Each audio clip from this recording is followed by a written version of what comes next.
What if? What if Carmelo Anthony,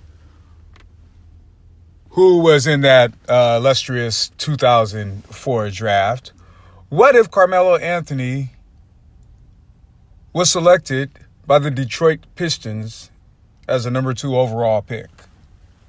Joe Dumars, who was the general manager at that time, and I love Joe Dumars and I love the Pistons, my favorite basketball team.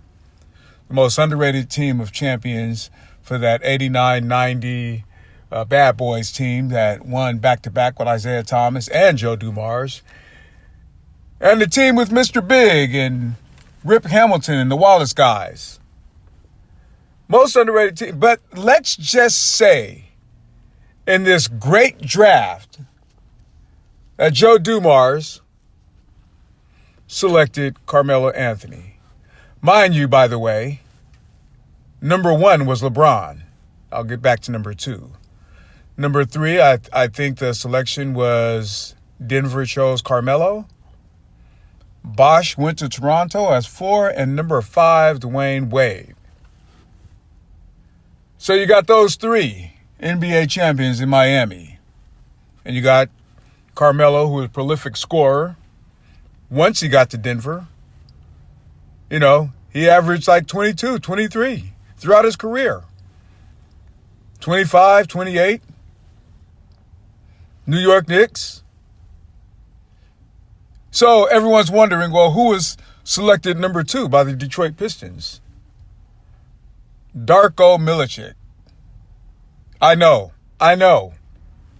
And this guy averaged like 6 points, 4 rebounds, 2 blocks maybe, an assist.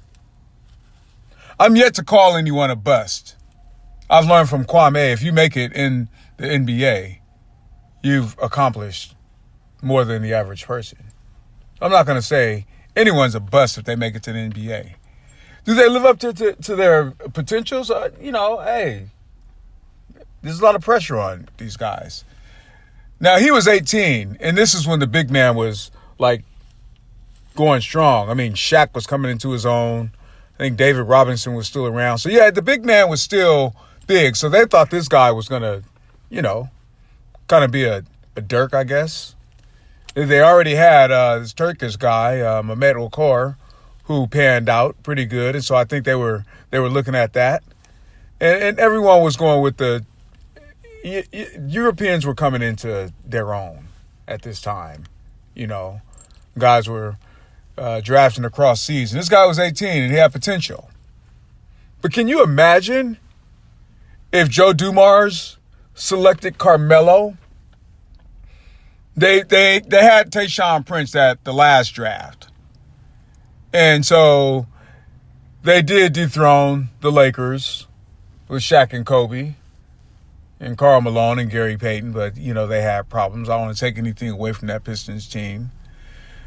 But can you imagine Rip Hamilton and Chauncey in your backcourt? The Wallace guys, Ben Wallace at the 5, Rashid at the 4, and Melo with Tayshaun Prince, Lindsey Hunter, and Okor coming off the bench. I think that's 3 championships easy. Because the Pistons went on to take on the Spurs, and the Spurs beat them in the finals. And I think the Pistons averaged maybe, I want to say like 82 points in that series. 82 points. Can you imagine? Carmelo's going to get his shots. Of course, Chauncey's his scoring is going to go down because he's going to be deferring to Carmelo. Rashid's going to get his shots. Everyone on that team easily could average 15. Ben Wallace may be averaging like 5 or 6. But can you imagine? That's a big what if for me. It killed me that they didn't get Carmelo. Well, that's just my rant on my what if for the day. Leave me a comment. Give me a what if. The Waters Rant.